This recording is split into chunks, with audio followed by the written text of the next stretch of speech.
没有走完的路不会是终点，故事的走向是自己选择的坚持。这个故事的开头还算不错，相信过程，相信自己走过的路。那些最激动人心的冒险，从来不是单枪匹马的挑战。 과거는 잊으세요. 내일이 새로운 시작입니다. 내 경기가 새로운 도전입니다. 我们愿意为胜利付出许多代价，改变只是其中之一。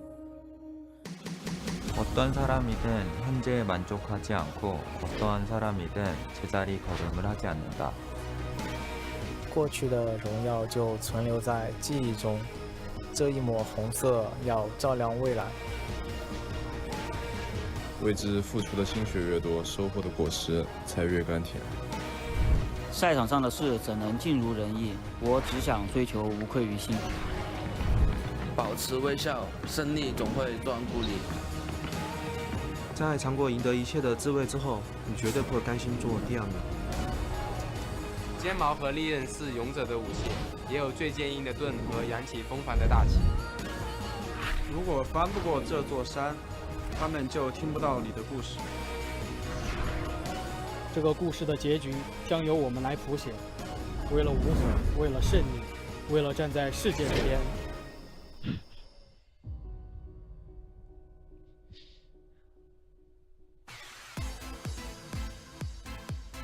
Hard to believe, but week 5 is already upon us. We are approaching the halfway mark of the summer split.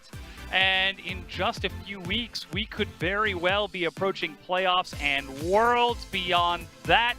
So quickly, we've watched our teams grow up and change, try to evolve and challenge their opponents. LGD and their home arena are doing that same exact thing today as they are looking for their second series win here in the summer split, hopefully in cross-conference so that they can start trying to take some wins and chase down a playoff spot themselves. That said, their opponents, TOP on the other side, with one more series victory, they will have made more progress in 5 weeks than they did in the entire spring split. So hopes to them that they can take the win. But welcome everyone. My name is Dom. Joining me here on the desk today is Clement Chu. Hello, everyone, and we're halfway through the split already. I can't really believe it. It just seemed like yesterday that we started. Yeah, and now we're already halfway through. Let's actually take a look at the standings and see what that exactly means for everyone, because again, there's a lot that's happened. RNG, as expected, of the best team in the world right now, are 7-1. Yeah, we definitely still have the same top teams. All our Rift Rivals representatives are still doing very good in the LPL. But I want to look at the surprising parties. TOP sitting 3-4 and being in that playoff contention in the Western Conference. And then, of course, the more disappointing factors, LGD still at the bottom, WE still at the bottom. Yeah, we're looking to see those teams grow and try to challenge their opponents. Of course, we'll get the chance to see BLG versus Snake later today. And like you already said, LGD at the bottom of their conference. They're playing in their hometown arena today, so that should give them a bit of a boost in terms of that fan count. But also, they're playing against TOP, a team that has slowly but surely been climbing up from the dredges of the bottom of the LPL. Yeah, no one really expected it, but the move to the Western Conference has helped TOP quite a bit, and they're not playing Marin still, so doing it on the strength of their Chinese roster. Yeah, and it's given them a lot of wins. If they can continue to find that communication should get better and better. Of course, here is the format of the LPL split for those of you who are unfamiliar. We run with 3 weeks of intra-conference play, a single round robin. Then all 7 teams split into 2 conferences. We'll play a single round robin against each other for 7 best-of-3s per team.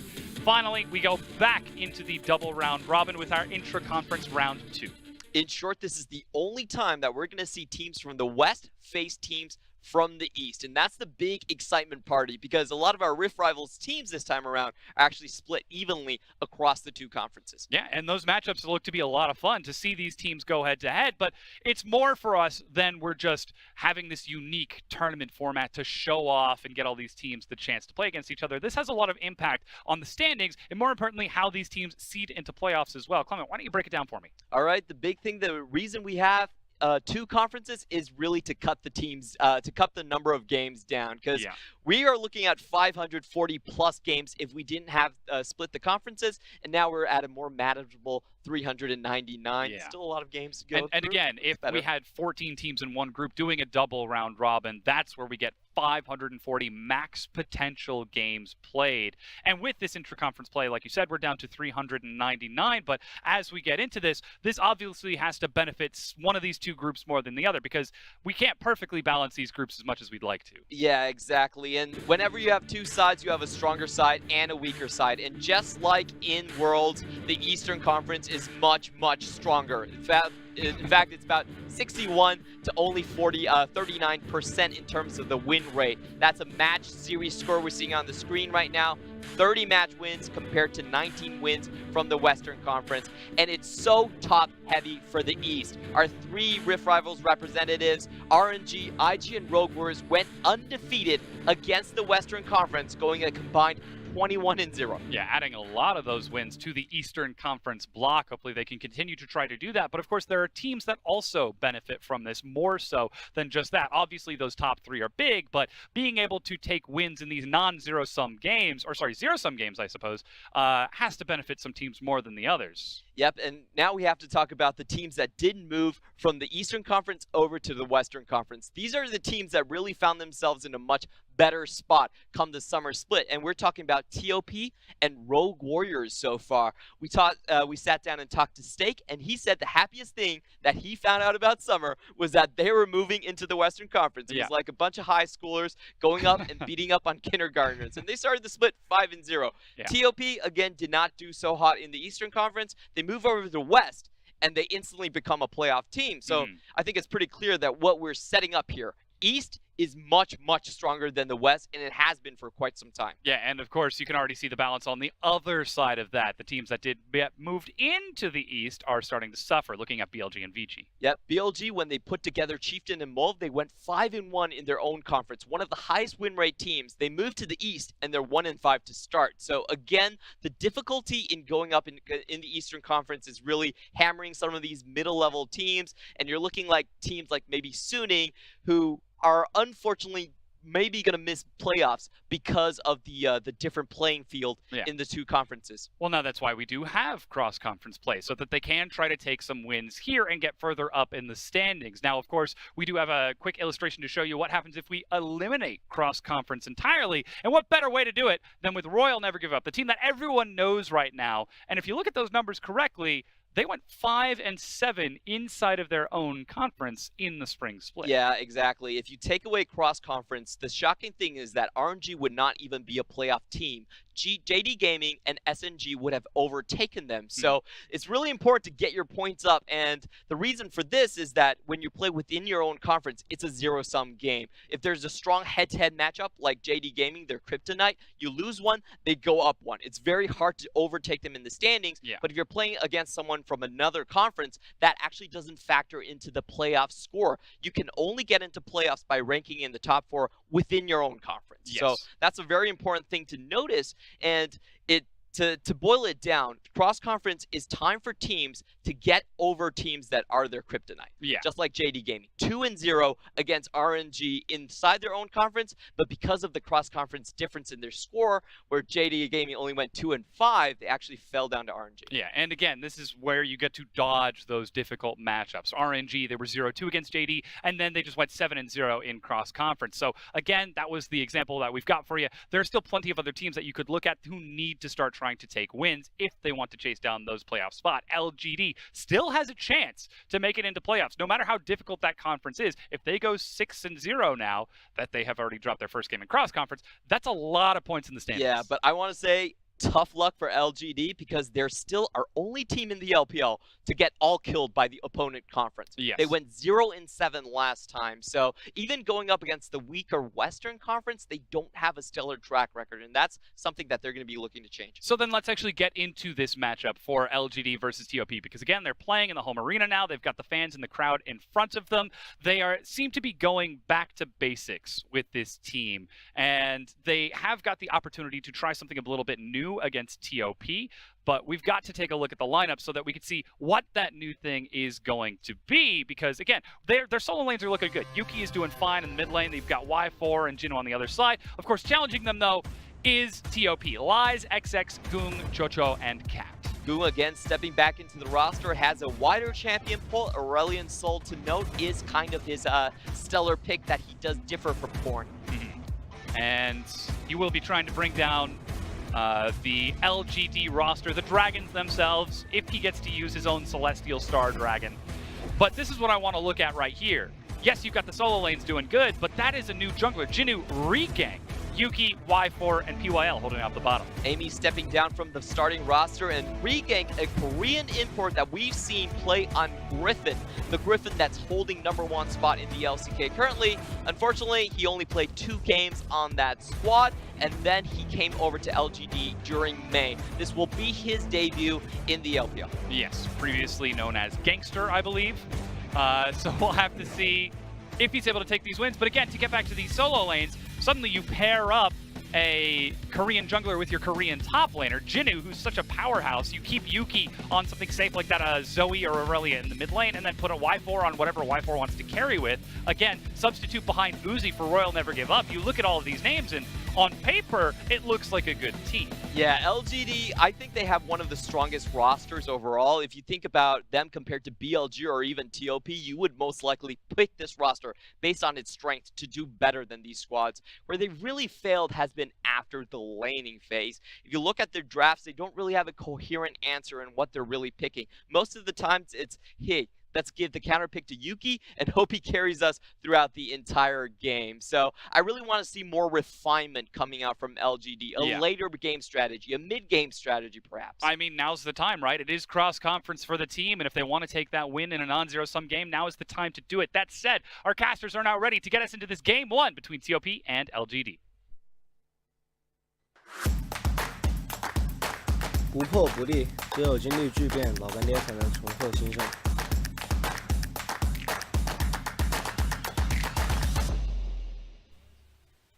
Thank you, Mr. Dominic Roma. My name's Paul Snow with my fellow street magician, Indiana Frost Green Black. How are you today, Indiana? Is it because I look like a street oh, man. You could be a musician or a magician. Magician, in fact, we can musician. be both of those things. You just need to pick one. Which one do you want to be? I'll be a musician. All right, there you go. So maybe we can put the magic back into these two teams here, and specifically LGD, that are going to be in their home arena here today against TOP. Now, TOP definitely on the upswing. It feels like before they didn't really have anything. Now that they have the ice and they can mold something from it, but they're not really sure what they're doing with it just yet. On the opposite side, LGD just trying to find that former glory that the team used to have. I'm done with the former glory. I think that's a dead horse narrative that is just going to be put to bed. All right, what's new, Frost? They don't have any glory. The thing is that this roster, this iteration of these players have never really achieved anything. So we need to stop holding them accountable to the 2015 expectations and say, at this point, you had a good pre-15 minutes the last time we saw you. Now let's work at that 15 to 25 minute mark. Just one step at a time, chaining the fundamentals together. That's fair, and maybe Regank will have a say about that one as we get into champion select. It will be Aurelia, Talon, and Tamkench being taken away by TOP.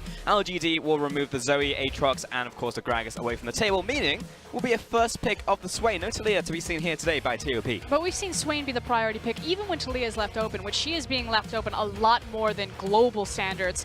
She's pretty much the permaban from red side everywhere else but in the LPL, and maybe that speaks something to our junglers. Maybe it speaks to the fact that she's getting flexed all over the place, or maybe it speaks that we just have so many great ADCs that we need to have that Swain in the bot lane to make sure that we don't have standard lanes. Maybe, and a pick that we have been seeing coming back very recently is the Kindred coming into the jungle. Now, it's the first time I'm going to be getting to cast as Kindred, but it will be our 4th one of the LPL so far for us. And I feel like the Kindred, we saw it at Rift Rivals in Score's hand, does really well, is dueling, especially if you have the Scuttle Crab and then you get the Kindred marks on top of the Scuttle Crab. Yep. The ability to just kind of RNG springboard yourself into hyper relevance is really beautiful. If you funnel gold onto her, she's a very potent and powerful champion.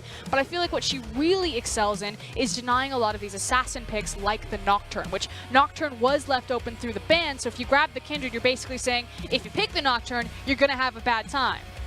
Yeah, very good in that matchup, of course. Morgana was also picked up by LGD. On the opposite side, TOP will lock themselves very early Darius, something that will dissuade some of the matchups in the top lane and the mid lane. And there is the tier at the end of the day as well. So while not a first pick, still a very high priority for these two teams. And that is an Orianna, our third one of the LPL this split. Yeah, and reminder, it is 8-13, so Orianna did get some love back to her command, what, dissonance? Dissonance? W. Yes. I made a hand motion, and it was the... I got it, yeah, it was the dissonance. It was the twist.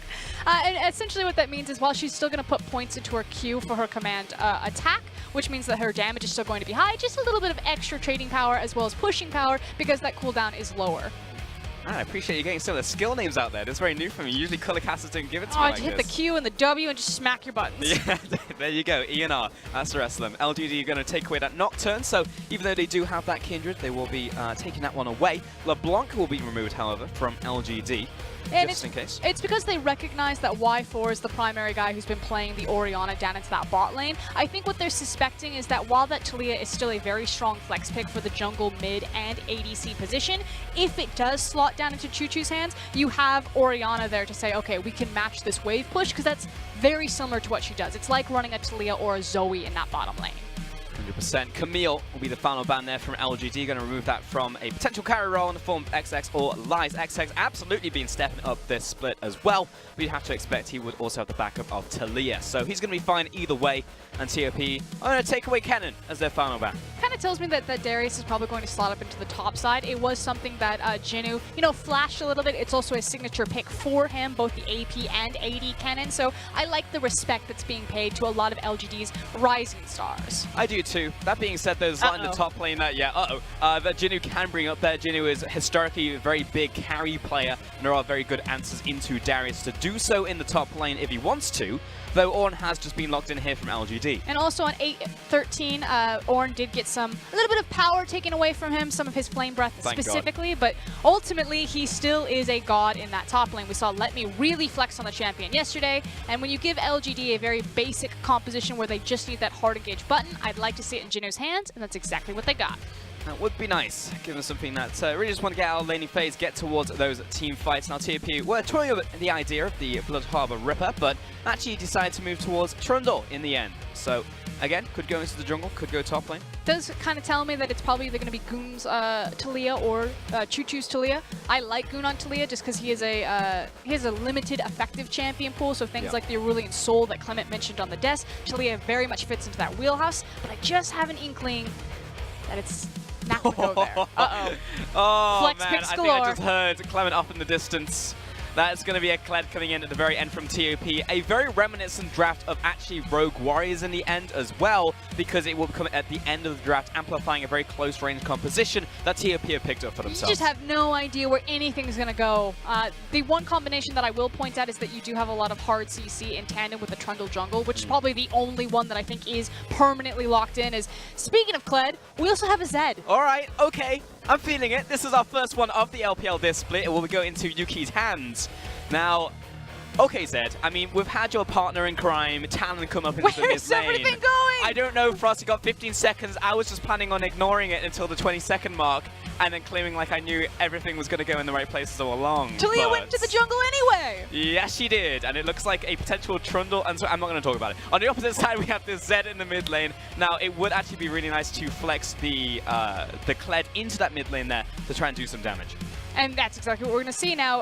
Doinby, of course, made the splash with the Kled at Rift Rivals. Since then, we've started to see it leaking over. It appeared in the MVP versus BBQ series just the other day in the LCK. Not to a lot of success. Faker has also been spamming it in solo queue, just trying to get this champion to work, but it feels like Doinby is still just the master of Kled. I mean, this is something special about how Doinby plays the game, and I think there's some picks that will only truly work for Doinby and how he plays these champions. I mean, Iceborne Gauntlet Victor, I don't think anyone else in the world is going to have a knockout performance with that one, whereas you have this Kled at the same time. It makes sense in all these different compositions. Hey, we just saw TOP just draft it perfectly as well. Can they execute? That is the next question. And the idea, of course, is that as we're paying attention to the Kled, the difference between the good Kleds and the great Kleds is how they work with Skarl. It's very similar to Rumble mechanics in a sense of how you're keeping track of your heat. I feel like we have 3 really good Kled players in the LPL, so we're going to see if Goon's going to join them today.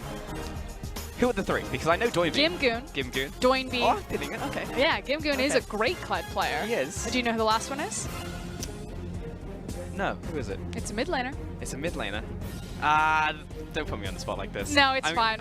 We'll see him later today. Okay, all right. That's fair. Because the reason why I was like, because I want to say Gimgoon because he was like the OG Kled, right? Like he was the first person to bring it into the top lane, but he was the first person to bring it into the LPL. But it's still in the top lane, and that's my problem with it, Frost, because he has bad matchups into bruisers, into tanks. If you put Gimgoon in the mid lane, that's what I'm talking about. Then he can actually do something into some of these carries. Well, we're going to see how his matchup's going to go into Zed now. I have a feeling that Yuki LGD had a good read that it was going to be the Kled that would come in. It feels like both these teams could scout each other out, knew what was going to happen despite all the flex picks. So Yuki, you threw down the gauntlet, you've been our assassin player, you're now on the rise, and you have the potential to show off today.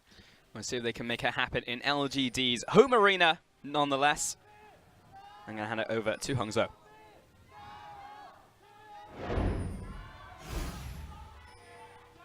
Uh-oh. Uh-oh.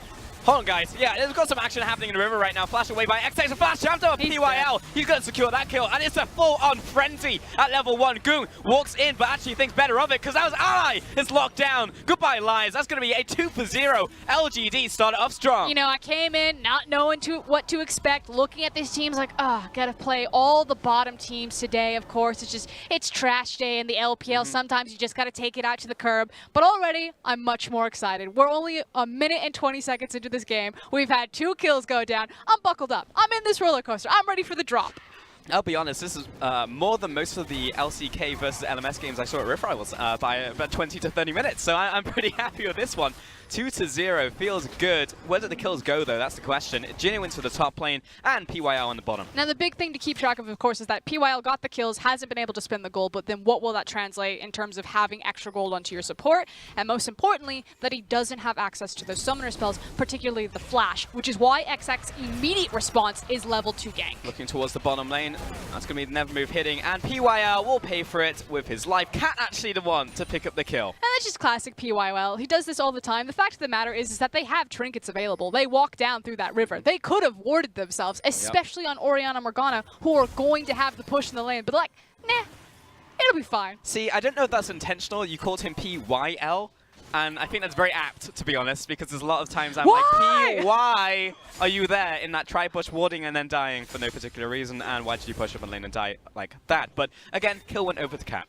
And the reminder, of course, that the most important thing about these 2 games is that these teams are kind of learning to build on their fundamental blocks. And as I say that, though, we're setting up for another gank. I'm just excited. I'm excited if they want to kill each other. I hate when we get in and teams are, you know, going through the growing pains, trying to find the synergy in the roster, and they're just scared to make plays. Nuh-uh. Not today. No, Regang's just waiting in the bush for XX, ready to chase him down, but here comes the rest of the team, dodging out of the flick, but he may still go, oh no, point blank kill, he gets the health back, Yuki joins in with that one, de-skulled, and that's going to be a kill in return, Pocket Pistol comes up, but Yuki, can he get in range? Oh no, Goong hits the wall, and Yuki will find a second. I don't know if Yuki was trying to just let the ignite time out there, it felt like a bit of fancy footwork, he's just like, is he going to hit the blast cone? Is he going to go? Will he die in midair? I don't think anyone was sure. No, I mean, what he's sure of now is that he's found 2 kills in the mid lane. He found no assists in that initial skirmish in the level 1, but with those 2 kills, gets the serrated Dirk and also an extra longsword. This is a very happy Zed. And it's also a very happy Kindred, because Talia, without having Flash available, especially if she runs into dueling Kindred, because you already saw this, look at how confident Regank is to find this type of skirmish, because she has so much mobility to get around Talia's windows of power. Which, also a very nice Flash. This is what I find weird. Because he's potting up, and Yuki's like, do I let him go? Because he would have survived that if he had gotten over the wall. Yeah, I understood it from Yuki because he was very close to getting Skull back. I believe it was maybe 1 or 2 auto attacks, so he was trying to avoid giving him the Skull. Yeah, but at the same time, you're totally right, he would have gotten away. But I think he also may have been scared he might die. I just think that there was a lot of things that were unsure there, and I think that's also why Kled has made such a splash right now in the global scene, because people just really don't know what this champion does, and they don't really know how to play around Skarl, which is, again, the difference between the good Kleds and the great Kleds is how you're using that Skarl and those windows of power to bait people into engagements that you know you're going to win. But that means you need to understand your limitations better than the enemy. Very, very true, as we have the 2-man invade coming in here. Regank and Yuki, but it looks like Yuki's going to go back towards mid lane, while Regank will try and put some more pressure down onto the enemy jungle. Now, first time I'm seeing Regank here in the LPL. Of course, he did come over from the LCK. Had a couple games on Griffin. He also used to be called Gangster, which I think is a much better name in my opinion. Precision Tree going to be primary with Domination second here. Got the triple tap coming in from press the attack. And of course, Domination, sudden impact makes a lot of sense in the bottom lane. PY getting chased down. Cat's going to munch down, do a lot of damage. Oh!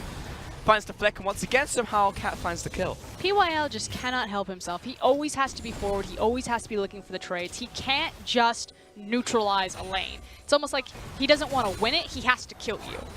Yeah, no, I mean, I feel that, but in the end of the day, Cat will actually find the kills. I'm sure in both of those opportunities, it was a chance for it not to go to Cat.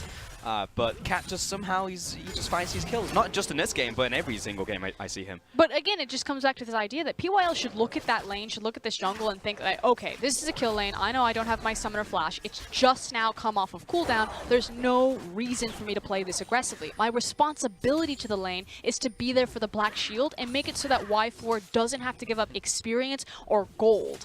So why aren't they playing the lane like that? PYL. As he's looking at the mid lane now, looking for another gank. He's level 3. I bet he uses his flash offensively. Watch this. Oh, no. Okay. Learning from past mistakes. That was clever, though. Hide it through the terrain. Yeah, yeah.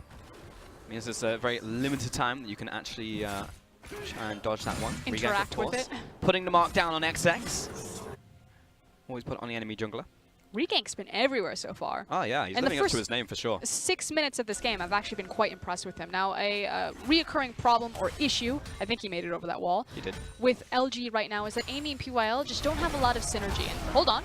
Y4 now pressing forwards, has to flash away from the never move. And again, another flash down, another summoner gone from the LGD bottom lane. At this point, they just need to hard push it in and then just buy up some of that time on the summoner spells with the back. Well, Jinnu caught in that one, but instantly flashes away into the charge. And Regank, he was like, hey, I was here, buddy. But at the same time, it was a level 6 Darius, so that could have gone very wrong very quickly. However, they are pulling Yuki. He does have a clear shot up this river because of good control ward usage. You can actually see that the control ward was picked up from the pixel brush and then placed in the brush just underneath the top lane tower. Regank finds himself another mark, and he is maybe a camp and a half away from level 6. So very, very happy with how this early game has gone. And LGD 4-0. They just need the bot lane to just chill out a little bit. Luckily, their perfect timings are coming up shortly, so that should be one way to get out of a sticky situation in the next couple of minutes for them. Yeah, that's what we need. More stopwatches. Hey, I mean, again, this is the LPL. Remember when stopwatch was the thing to go towards for everybody? We were using them aggressively, man. We were looking for the tower dives. And that's the key thing for me. It's the aggressive use of the stopwatch versus the defensive use. In PYL and Y4's case, I feel like it is a very defensive use, which makes sense. Again, you're looking across from a Trundle and a Swain. So much CC. Very hard to get away from, especially if you don't have appropriate vision, creating a safety net for you down on that bottom side. Now, I will say that good job. You have placed a control ward in your river, but it's still really shallow against the likes of a Talia, especially when she's level 5. She's going to have access to the level 6 pretty soon, and that's not deep enough to prevent any sort of gank. Excuse me, teacher. There seems to be a problem. Yuki has Duskblade at 8 minutes. Yep. He's real big. This is a gigantic Zed. That's my ace analysis. Yeah. There. 70 farm. 69 actually. Nice. What that's going to translate into is Kindred and Zed going hunting. You know what they say about curious cats? Gonna shake the brush and instantly die to Regank. Now chase down onto Choo Choo. Nope, they're gonna be fine with that one. And we're really getting a taste to why Kindred has suddenly really cropped back up. It's not just the fact that Score came in and flexed on the champion, it's that she really thrives in everything that you need in this meta. Her access into the river, her ability to skirmish, and how she's denying a lot of these bruisers or these assassins compositions. Look at all of the range on TOP's lineup. You know, they don't really have any ranged champions. They're all melee, they're all bruiser. They must walk up into you, and so Lamb's Respite, when that's time, can really mess with them. And then if you have, oh, hold on. What? This is what I'm talking about. We're building the wall, and Y4's on the wrong side of it. Goodbye. As I said, you don't have deep enough vision to do that. Where LGD need to move their vision, of course, is that they need to use this Duskblade Zed, as well as their very powerful Kindred, and start blitzing into TOP's jungle, placing vision behind the Dragon Pit. We call that usually the Silk Road in the LPL, and making sure that they can spot out Talia just like you would a Nocturne when they're preparing for that long-range ultimate. I think the biggest thing about this game is this been so much back and forth. Like, typically when you see a Zed who's this big, you're like, ah, it's probably GGFF at 15, but... Not if he doesn't move! Again, yeah, it doesn't move. There's been pressure down to the bottom lane over and over and over again, and it's actually the bot lane that is just bleeding out right now. Chocho with a kill, 2 kills on Cat. He's pretty happy with how this early game has gone. And again, an early Rod of Ages. That was, I think, a 9-minute 30 Rod of Ages coming in from Chocho. He just completed it, moving now back into the bottom lane. And it's a very different look than what we saw from LGD the last time that we saw them play in a best-of-3 series. Their first 15 minutes of the game looked so clean. Formulaic, systematic, very easy compositions to execute. I feel like even though the Zed's not running the Smite, it's kind of the same mentality as a Smite Talon mid, in that you have control over the wave, you constantly see that he's pushing the Kled in, he gets the early rotation, and it's about this moment. Setting up the wave because you have the Orianna, so you're able to shove in, so you should always have a wave crashing onto the enemy tower, unlocking the Zed, and then threatening with the dive. So even though you don't get the kills on the tower, you at least get massive chip damage on the structure. I mean, right now, Regank is just doing everything for the team. He's just everywhere all at the same time. He's in the bottom lane. They're about to secure first tower of the game and give full gold over to Y4 at that. And this is 600 gold to him. And this is what LGD have really figured out, how to run these style of compositions. So constantly look for this. A pushing bot laner, so either a Taliyah, a Zoe, or in Y4's case, an Orianna. He plays the Orianna quite well. A mid laner who's all about shoving in and having assassination potential, and then having that stronger 2v2 in jungle mid lane. And they just use that to abuse the bottom, then rotate towards the top side and start snowballing these towers down, which we know, LGD, you can do that. That should be what they try for this game now. But what do you do past that? At 15 minutes, how do you then close the game? I mean, that's also the Suning Gaming question, right? They have a crazy good early game. They get leads against pretty much all of the top teams. Like, I watched them do it against Rogue Warriors just a couple days ago. And then it's like, okay, well, then how do you close? They did great in Game 2 against Rogue Warriors, but again, same question for LGD, and that's the unknown for us. Which is why I actually really like the Jinnu pick of having the Ornn. Normally, for Jinnu, they give him something like a Mundo has kind of been the recent go-to. You've seen some of the Senge cropping up. With Ornn, you have that ability to end a game without much thought process there. You just line up the Ornn ultimate, you put a shockwave on top of it, hopefully you kill people and you grab something. Ooh, Yuki. There goes the pop, but I mean, that is pretty much in a nutshell why the Kled matchup is quote-unquote good into the Zed, even though he just heavy lost that one, is because with Skull, you have the pop and then it makes you immune for a little bit, so it's very difficult to actually kill the damn Kled once he's de-skulled. But still, pressure into the mid lane means that Regank gets access into the enemy jungle, reaction play again from XX, it's the knock-on and ripple effect now happening from LGD's mid lane. But there is a counterplay here, and we do have to remember that TOP have access to the Rift-Herald as well as to the bottom side of the map. If Taliyah and Trundle want to, they could see that LGD have put multiple members up into the top side, and they make the decision, we're going to go bottom, and we're going to pressure this tower. So now Jinnu needs to recognize this and get the hell out of dodge, which, there he goes. Good cross-map communication. Good dodging.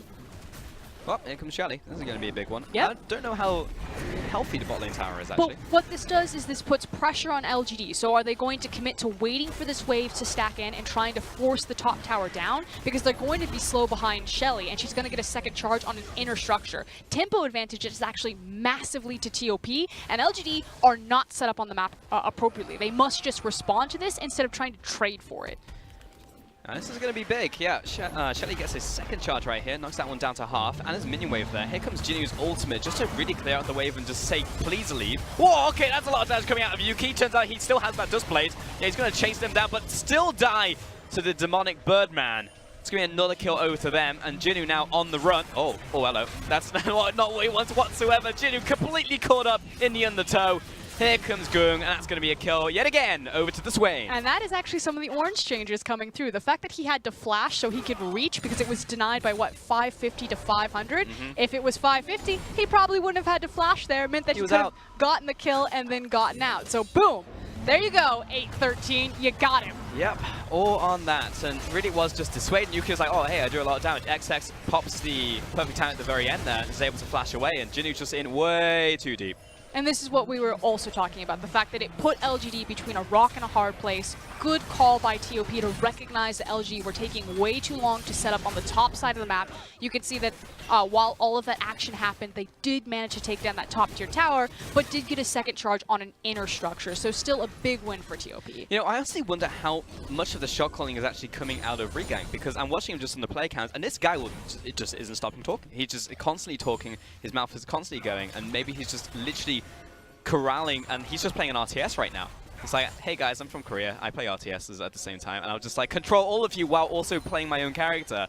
And he's doing so much for the team right now, even setting up again in his mid lane with 2 other people behind him. I mean, it does feel a bit disingenuous to attach Regang to all of the success that Griffin had performed, even though that's where he came from, simply because he wasn't really involved in a lot of their rise to power. But naturally, they probably saw something good about him there to have him. Nice to have on the resume. Where are we going? Yeah, I mean, that's... okay, alright, Goon's gonna flash after and find this kill. Oh no, Jinnu, he's walking away. He's waddling away. Oh, what a disaster. Right, none of that is on Goon. Let it be said right now, none of that is on Goon. XX's wall destroyed him. He had to repath all the way around it, and XX did not drop the wall. That is one of the greatest interactions I think I've ever seen. Thank you so much for that, TOP. Woo! Yeah, this is why, as every Kled player ever will look at someone on their team who has player-created terrain and be like, please no. It was as he was trotting by on Scarl that he just made eye contact with him. This is your doing. Yeah. I just imagine like the moment. turn while he's riding Scar. It's like, come on, man. Why? Just drop the wall. It wasn't even like it was that useful of a wall. Oh, look at him on the player cam. The thing is, I like that he doubled down on the play as well, because he still tried to flash after Jinnu after all of that. Still didn't get the kill, so bit of a disaster in terms of the execution right there. And again, LGD have essentially diffused that situation. Top tower did go down, yes, but has a lot of time spent by 3 members, while Jinnu was like, okay, I guess this is fine. And then the rest of his team, I believe, took a dragon on the opposite side of the map. And the fact of the matter is that I don't expect either of these teams, either TOP or LGD, to be able to close off of, you know, early game snowballs into mid-game competence, because they just don't have the consistency in their individual decision-making, such as what we just saw happen top lane, what we've seen PYL do all of his laning phases. You know, it's just kind of these massive errors that better teams in the LPL or more top-heavy teams are able to experiment with and punish them for. But I expect that when it comes down to it, when we have these big 5v5s that we're probably going to end up having, that we're still going to have some kick-ass mechanics and really cool moments, because there are still talented players on both these rosters. Again, that's the storyline you can say about pretty much every team in the LPL. It's all we've got going for us. But that's one of the reasons why some of these lower of the table teams, whoa, hello, Chocho is going to go right into that perfect timing, and Yuki about to get run over right there. Cat will find the kill once again somehow, because he'll keep doing that. Individual decision-making errors. But the mechanics on fleek. Yeah, look at that perfect timing, right at the perfect moment. Yeah, 100%. I don't know how Cat keeps managing to get these kills. He didn't even ignite him. He was just like close to him, and he died, and he got kill credit. It's when he presses tab and he's like, come on guys, why aren't we winning harder? Yeah, I'm 3-1-2 right now. 5k ADA, step it up, team. When they get the counter push. Oh, the minion wave is dead, however. But so is Yuki, so that's fine. I'm not quite sure why we're sitting in this ARAM right now, but I think they've figured it out. They're like, this probably isn't going to go anywhere with Morgana, and Orianna still relatively high health with a lot of mana. Yeah, this isn't a Howling Fist at all. Cat's going to clear out this ward, and Yuki, you make me sad. You know why, Yuki? Why? Well, it's because you had a dust blade at 8 minutes, and you've not done a whole lot with it. You've died twice since then, and that's pretty much it. What? PYL was in the river at some point, and is no longer in the river. That is the most quintessential PYL I've ever seen. Yeah. So this happens a lot, and again, we talk about this a lot. If you've ever watched an LGD game, it's probably sounding like a broken record. I'm so sorry, but until those moments stop happening, if you're the LGD coach, that's what you go to. You pull up the whiteboard and you just circle this moment. You're like, why are you here alone? Freeze frame. You might be wondering why I'm not here with a mid laner, my ADC, or a jungler. To which then I say, I've gone through 3 junglers and this still is happening. Maybe I'm the problem. Not possible. Like every good bronze solo queue player who You're is a the Yasuo only main, variable. I just have a bad team, man. But yeah, PYL, stop doing that, please. It's every single game, he'll just walk into the enemy jungle without vision, without knowledge. But this is the perfect window to, again, take that magnifying glass and put it back on LGD. We said first 14 minutes of LGD, they know how to do it. Yep. They have the composition, they can run this playbook, they take down the top tower, they start rotating their Orianna around, sieging up structures. This is when things get dicey for them because it's all about that vision war, that vision control and making plays in these side lanes, which they're going to go for. Horn. And up comes the wall. But they do it with imperfect information. So then they commit a lot of resources, find themselves overextended, and possibly getting punished because they don't have the vision. Charging in, Yuki on the firing line right now. He's going to jump into the back lines and juke it out right there. Here comes PYL into the fight as well. Massive Soul Shackles comes in. Goong is dead. He's going to be difficult to get through, and he's already out of there. Now it's a bit of a wait as PYL trying to disengage with his team, but Y4 caught on the wrong side of the wall right there. He's going to go down, Lance Respite, buys a bit of time, Cat running away from Yuki. He'll fall to the Force Lightning. Now Jinnu is the only one left alive. He's getting chased down underneath this tower, and Lies shows no sign of stopping because he'll find him on the blade right there, and Jinnu unable to get past the wall that has been created. That's a 5 for 2. And the minion wave is coming in. The gold lead will swing heavily, and now TOP will capitalize on what they started 10 minutes previously with Shelly getting that charge on the inner structure. So massive swing for TOP. They now have so much more control over the top side of the map because their minions will constantly be pushing on the bottom. I mean, what a disaster from what looked like a very good start for LGD. They take down the Kled and like perfect, and then it all goes wrong. Reganx like throws down the ultimate, they avoid multiple kills, and then they die. Because look at their map. I understand that everyone wants to pay attention to the fight, but look at where Taliyah and Kled came from. It's entirely dark. Again, they're not placing the appropriate vision to play these side lanes, so they end up in these situations where they overextend for kills. Suddenly the charge comes in, the Taliyah wall comes in, and LGD are playing on the back foot, retreating towards their own towers, not managing their waves. The bottom wave has then stacked all the way up, and suddenly not only do they lose the team fight, but they lose so much more because their map is hemorrhaging. Feels bad, man, when you're alone in that situation. Also got wrecked by pathing. But again, another Y, and this time Y4, because, as you said, Deep Teleport found himself on the wrong side of the fight. Ends up getting assassinated. Okay. Flick of the wrist. Wards, standing on a control ward. Yep. Doesn't see where his opponent is. Wards save lives, and they also killed them. So remember that. That's probably one of the first bad things I've actually seen from Regain this entire game. Here comes the on-horn for the disengage, but Yuki's gone in once again. Bane of his existence, the fact that perfect timing and Zhonya's exists. Now we're like, oh, why is Zed not in the meta? That's probably why. And here's good news, is that the mid tower is still standing, so they have at least kind of this one bastion of a pivot point to continue to play around and try to stall out the game. At this point, though, they need to get some more gold into Yuki's back pocket, and they need to start playing these side lanes and playing them with proper vision and safety. That's what you want to see, but so far TOP have managed to wrestle control over this game. We have a big Darius, and we actually get to see the damage in that last game. That is also the old splash art for Swain. Interesting. 4,200 damage coming out from him. And yeah, he was basically in the middle of that scrum for the entirety of the fight, and was putting out maximum DPS, so it makes sense. I do really like Swain's old haircut. I feel like it was much more, a bit crisper. Yeah, I mean, there's things about new Swain and old Swain I both like. I prefer his old lore, but I think that new Swain does it well. Set a trap. 1 versus 3. Let's see what you can do. Yuki taking on Cat, and he will not be victorious, as Goong will be the one to find the kill. And so we talked about how Zed wants to get out into these side lanes, how he needs to have kill pressure there. You're absolutely right. He does that, but he doesn't have the safety net. He can't see how deep the Kled is. He can't see where the Taliyah is. And constantly, TOP just have a great read on everything that LG want to do and are beating them around every single corner. Yep. LG are just locked out of this game right now. Just permanently have the setup on them. Pretty much the hard read. And Yuki, he's got 2 penetration items in that last team fight. He also did about 4,000 damage, but unfortunately in these situations, getting caught is not great. Who is he going to kill? That's the issue, is that they can't play the team fights. He almost can't play a side lane now, even if he wanted to. There's no viable kill threat. He can't go on the Kled, he can't go on the Swain, he can't go on the Darius. Maybe you get the Taliyah? She's got Zhonya's too, so it's awkward. You have to burn the Zhonya's first. You're donezo. Yeah. You're finished. And that's ultimately the problem with Zed right now, is because it's so easy to access the perfect timing or Zhonya's Hourglass. There's so many mages in the meta, the fact you can have 2 or 3 on your team, and it's totally okay. It's annoying. Which means now instead of playing the duelist in the side lane, he needs to play the annoyance in the side lane.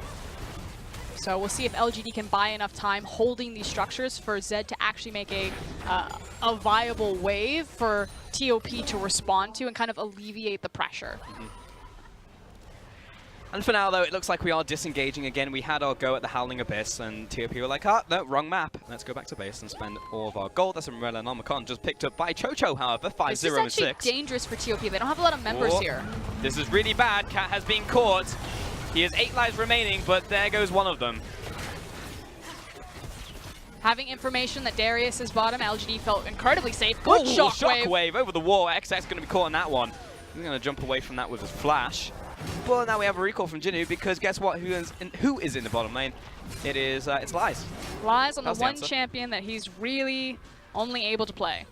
But no one's banning away from him. We say this about Fen all the time, and how many weeks did it take? He basically lasted the entire spring split, and it took him 4 weeks for people to be like, wait, he only plays Aurelia. And then they were like, okay, now we put in a new mid laner. Hello, Angel. I mean, at what point do you want Lies in there playing the one champion that he's good at before Marn comes back and plays all of the other champions? I think it's just disrespect. Maybe it is. But so far, his Darius performances have been pretty good. 1-2-6 in this game. He is currently leading in the top lane. But more importantly, we have to take a look at the carries. 10,000 gold over to Chocho. Mid lane, Yuki was so far ahead, but now he is 9,000 gold, which is still ahead, but not as good as it used to be. His identity and responsibility have just changed for this composition. As we said, he's just got to be super annoying right now, as opposed to threatening. His goal is to be a Mosquito. Feels like the real carry these days is going to be between Jinu and Y4 in the Orianna-Ornn combination. I'll tell you what, you can actually be a good Mosquito. Oh no, no, PYR, not again. This time it came with a black shield. Now, I actually, the other day, I don't know if you've seen this episode of One Punch Man where he's trying to kill a Mosquito. I watched Dom try and do the same thing. Hilarious, by the way. Dom, pretty built guy. A lot of force behind his palm, right? Literally slapped a Mosquito on the wall and the Mosquito flew away. So, Yuki, I want you to be that type of Mosquito. Be very annoying, but don't die. Mosquitoes kill more people than anything else on the planet. I tell you what, it's been killing my feet recently. The Asian mosquitoes do not like me. I think it is actually just the highest of compliments if you are a mosquito, because you might be the most deadly thing in the planet. Also true. The other thing is, only the females bite. So it's also a compliment, you know, at the same time. I'm learning all sorts of mosquito facts with you. Yeah, I've learned a lot about mosquitoes because they're the bane of my existence currently. Hold on, trap being set up. PYL, this is your chance. The one dark binding to end all dark bind. No. They have fully disengaged. Next time on LGD, try and win the game. Oh, we talked about how this composition has, you know, non-committal CC that should make it easier that once they do feel confident attempting to end the game. That's all I got. Yeah. We've stalled out a lot of folks, as you can tell. Both teams are just dancing around the Baron in the mid lane. There we go. Cracked on Horn. Quarter Forge God finds 2. Follow up with the binding. That's looking good. But Cat, he's the only one under attack right now. He'll finally die, but Chocho goes into his golden form. Yuki on the backside looking for a kill, and finally the Swain will die. Yuki on the run, and he's being charged down by a Kled. Oh, just kidding. You can't actually chase me when I do this. Yuki running around in circles, and Lai is still on the front line for the rest of the team. This is the dumbest fight, while also simultaneously the best fight at the same time, because XX jumps off the walls looking for another onto PYL. Turned around out of the Zoni as he goes down. XX for another kill. Goong now chasing out Jinu with Lies. Get over here! Oh no, Jinu splashed away. Lies is coming for the long haul. He's going to run all the way around, and Jinu is slowly waddling away. This is not what we'd call a high-speed chase, but it is a chase. We are on a motorway, and we're so close to actually landing skill shots. He's in the white Bronco. He can go the distance. He's dead, folks. Down for the count. Well, the circus came to town. It wasn't Cirque du Soleil. It was the one with the ride where you're kind of concerned to get on it, but you think, $5. Why not take it for a spin? I mean, why not? Good use of 30 minutes of my time. I can't tell who won that. I think it was TOP. That team fight was interesting because LGD started it and TOP finished it. Whenever that happens, poor decisions were made. I think Yuki might have been the prime suspect there. He decides to dive. So Yuki's going to be on the top side here. Yep. Okay, let's just give credit to Jinu, to PYL. They did their job. They set up the shockwave. Massive damage comes through. But check out Yuki. He decides to go into the backline to try to zone out 2 people. Looks good, gets the exhaust, but he doesn't find the kill. and he's not really there to help his team clean up, and meanwhile Lies then is 1v3. Like, it's a 1v3, it's a 1v2. Yep. I guess Lies is the more successful of the two because the 1v2 gets away and suddenly XX is in the fight. It's hard.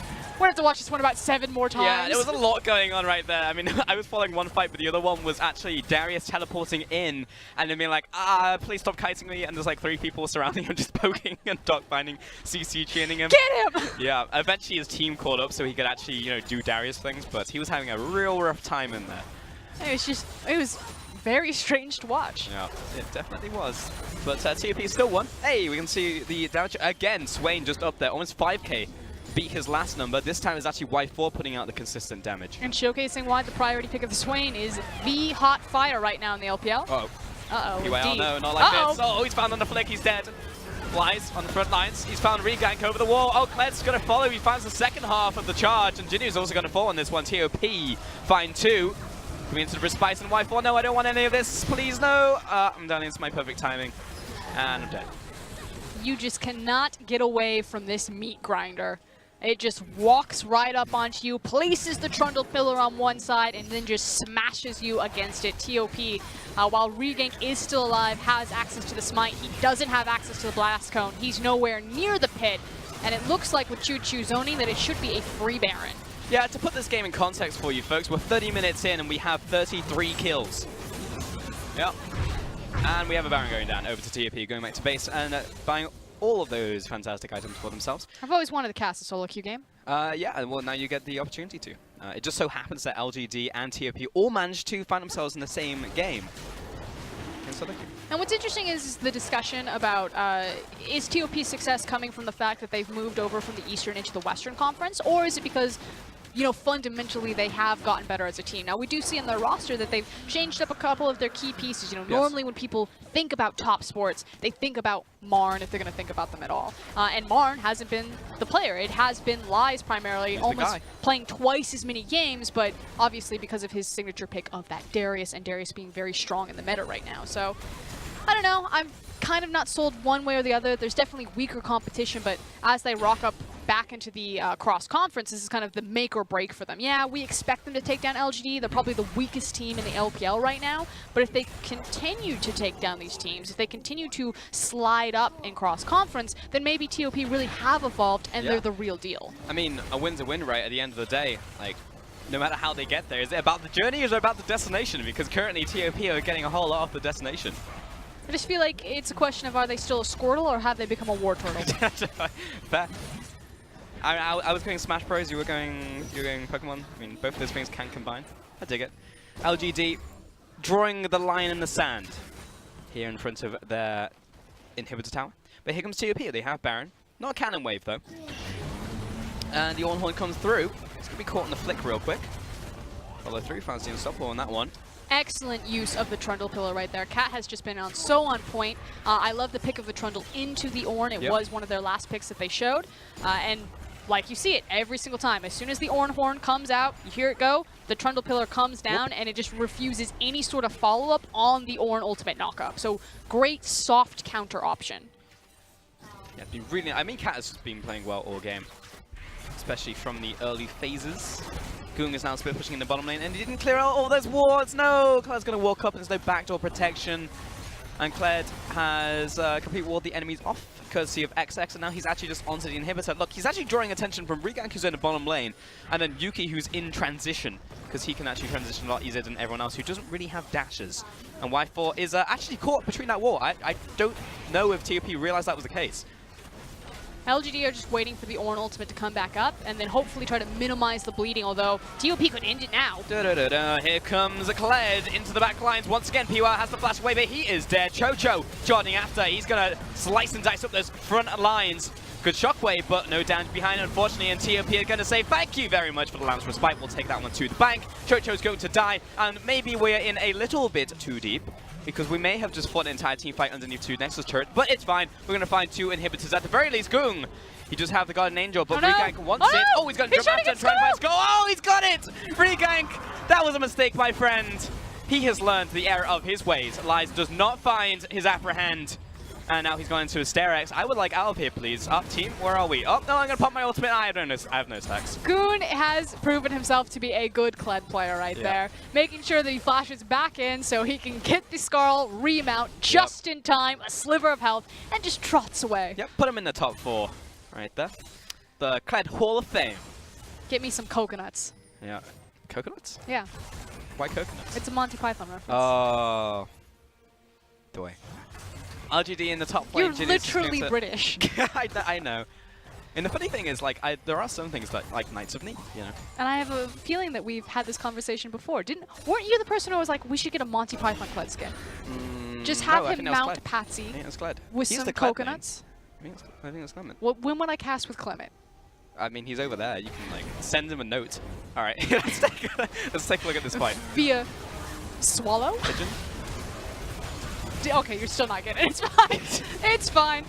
So the game could have been ended here, but it was an excellent shockwave from Y4. Again, it's so unfortunate that he keeps losing on this Orianna, because if you watch him in a vacuum, he's actually quite talented at the champion, which isn't something that we associate with ADCs, although we come right back in, we're in another team fight. Calm down. Oh, we're fine, it's all good. This is one of the interesting things. 6,500 damage. It's not even just a little bit, 6.6. Horn once again finds 2, but can he actually secure a kill, LGD? So far the answer is a resounding no. Oh, hello. Uh-oh. Whoa, Goodbye. Chocho just gets deleted by Y4. That's that Orianna damage coming in once again as Goon comes flying in from stage left.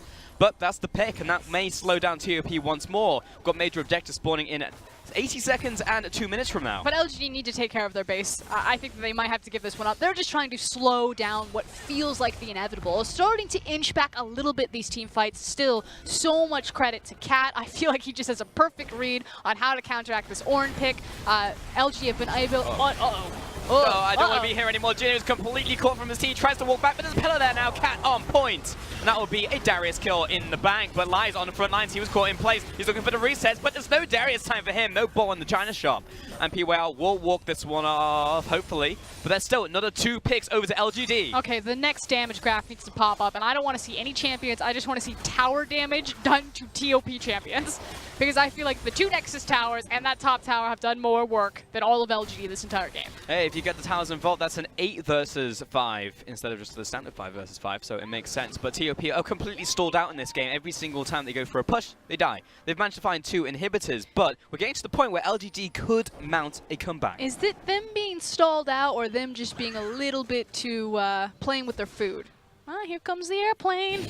It's the same thing, isn't it? Regardless of how... We talked about this. I feel like TOP stalled is not out the implies destination. that LGD are holding the line. I mean, when people stall out their cars, it's often their fault. You know what I mean? I see. Yeah. They try to get into gear. Yeah, it's not the passenger's fault, it's not the car's fault, it's the driver's fault. And TOP is the driver. And TOP, it is their fault. 20 seconds left on Baron. Elder Dragon has now spawned. LGD moving down into the river right here. Ooh, find the binding on to Kled. There's still hope, LGD fans. This roller coaster ride is not over. This game has gone out long enough. Are we about to find the big drop on the roller coaster? Is that what? That if they win this big team fight over Elder and then translate it into a Baron, that'll mean that their inhibs come back up, that they'd have another 2 chances at winning 2 team fights. Yuki doesn't want to be there. It's fine, he's Zed. Is he the shadow? He's one with the shadows. He's born in those shadows. Now TOP. This is a Doinby. This is a Doinby. Oh, Yuki. He's on the run. I feel like maybe we should have bet this one. No, he's stalling out 5 people, but he's got an extra time. He's on the 10 count. He comes back up. Oh, he flashes over the wall. Yuki's out of there. Where's the team? LGD, what are you doing? Oh, we're following mid-wave. Yuki, 1 versus 1 against XX, but he is getting pebbled to the back of the head. And TOP are going to run it down the bottom lane. And LGD are like, oh, we had an opportunity. And now we'll go back to base and probably lose the game. Oh, the super creep wave is behind them. They've got massive wave. They're down 1 member. This could be the nail in the coffin unless TOP want to take on all of LGD and the Nexus towers again. This is where we hold them, men. This is where we make it happen. 4 versus 5. It was prophesized we'd have an AD carry called Y4. Let's go. Regang jumps forward. Maybe not you to engage. He backs away. Regang not re-engage. Jinu, what are you doing, buddy? Brings up the pillar. Cat thinking about this one. Oh, that's good. Onto XX. Oh, he whiffs the ultimate sombrero on the floor. Call the Forge God finds XX once again. Y4 finds the Assassinate. Here comes Goong and Lies. Regang goes into the Respite. They can do it. Trying to grind them down. Y4 backing away. PYL blasted out from the Demon Man. He'll go into the Zonias once again. Genu and Y4, can he make miracles happen? He backs away. Goong on top of Y4's face. He makes it back to the spawn pad, but they are stalling out. Yeah, because Yuki has just come back up, and both the inhibitors came back up during that fight, which meant TOP couldn't just take down the Nexus Tower. They have held and survived. Yuki jumps forwards, he's looking at Goong, but he seems to double interrupt, jumps into 3 once again, wants to jump away, but here's Y4. The damage is coming through from the distance, it's big. What Lies? Lots of health back, but Yuki finishes them off. Here comes a down TP once. Oh, he cancelled it. A fighter, he's back for more. He's got Skull back, he's down again, and he's down again. They could do Baron. They could do Baron. They should do Baron. It's risky. Do it. You didn't do it before, just commit. In the words of Shia LaBeouf. Just do it. Just do Baron. They don't want to. Pretty sure that was the quote. Yeah, LGD, come on. Let's make it happen. But we need to analyze what the heck happened when Yuki was in the bottom. Yes, because Yuki was in the bottom side by himself. He buys so much time, and LGD were literally following mid-wave. Hold on, though. We're not going to get a chance because LGD know that it's Elder Dragon, and they are racing over here. No Talia wall to block them off. We're running in the 90s. We're running on some of this rift. Oh, Genu jumps forwards into Chocho. It's almost good. Y4 was actually speeding him up the distance right there. Now we are onto the Elder Dragon Cat. He's trumping down on some cat food. But he would like to do maybe a bit more than this. It looks like TP actually just setting up for a potential steal. Elder Dragon's having none of it. It's going to reset for a hot second. Down to oh, it's gone. Regang with the confirm, and LGD have Elder. Yeah, and the big thing is again, because their inhibs came back up, it's just the mid lane that they need to be concerned about. Yuki has made it his responsibility that he's going to clear it out. They now have the Elder Dragon. It gives them the team fight buff that they could possibly walk into Baron, or at least be conscientious of the area and try to fight TOP. LGD, because TOP force-fed into that Nexus Tower, actually have a viable chance at winning this game. Hashtag Cirque du Soleil win. I can't tell what's going on in this game anymore. The inhibitor, it's almost going to respawn. Okay, now what the observer's trying to point out here is that there is a deep TP ward, so there's a possibility that TOP just try to run it. Oh god. I have selective sight. They don't have They're running minions. it down mid. They are literally running it down mid. They have to tank. They're running it down mid. They need to tank, but Lies can do it. He's a very tanky Darius. Where the recalls? There's a core Baron. They've got enhanced recalls. Oh, no. It's only down to Hob. TOP, I don't think they've got enough time. Here comes the Forge God. Oh, you got to focus on the Nexus? Because LGD, how fast can they kill them? They are turning onto the Nexus. And Chocho, he's buying time. Oh my god, TOP! You're absolutely insane, and I love it. TOP, take game 1. Oh my god! Musical chairs. We made it, boys. Yeah, big smiles. Kun's like, I know. I know. I mean, in the end, just embrace Kled, I guess, if you're in the LPL, and just run it down mid lane. Doesn't matter about Baron, doesn't matter that we're being hit in the face. Just go for the Nexus, tunnel vision, and take it down. I will say this, that was the difference of two decisions, two key decisions in that game, because there were a plethora of mistakes. It was ping pong, we were going back and forth, who was going to come down with the ball. TOP had it for, a good 90%, but still not on their best form, not on their best behavior. But it came down to it. Yuki was caught out, had 30-second stall time, and LGD could not commit to the Baron. They didn't know, are we going to the Baron? Are we collapsing to Yuki? Are we grabbing the bot wave? They were indecisive. TOP see that ward for a split second. And what do they do? Immediately charge, immediately teleport, and immediately end the game. So credit where credit is due. TOP, the more decisive team, the more consistent team, take the win. Shot calling is really what it is, because, I look at every single individual member of LGD and I'm like, great job, Yuki, strong in the early game, great in the bottom lane there, stalling up the team. Regang, fantastic. Bouncing from mid to bot, constantly getting these ganks tracking the enemy jungler. Great. Y4 in the fights again. Genu in the top lane. Like, with these great things coming out on the individual level from LGD, but as a team, I'm just not feeling it. I've no response. That was a game. It's been a long time since I've seen a game like that. Yeah, I mean, I don't often use the word fiesta because I think it's just been memed to oblivion, but that was a fiesta. I will say that it was a party, though. Like, that's a fiesta that you want to go to. There was a piñata, there was... Some sangria. There was, yes, sangria. Sangria, Sangria, yeah, everyone was having a great time, everyone was a bit loose. I definitely do know that trick. Yeah, I think we would need a sangria at this point. Hopefully we can just get it OT downstairs as fast as possible. Yeah, we're going to set it down, so take it away, Have guys. fun. Have some fun. Oh boy, we certainly intend to, and you guys just take a breath, calm down, it's okay, because the party still has to finish out with this best of 3. LGD dropping that game 1 as TOP. We've seen the strategy before, the Kled run down mid to end a game, literally just rushing the Nexus, because again, that's how you win in League of Legends. Destroy the Nexus, not win a team fight, not take Baron, not 2 Elders, destroy the Nexus. That was my favorite Kled play. I'm a Kled main myself, and it's so potent on this patch because that Nexus does not have a lot of HP, and you can take your entire team with you.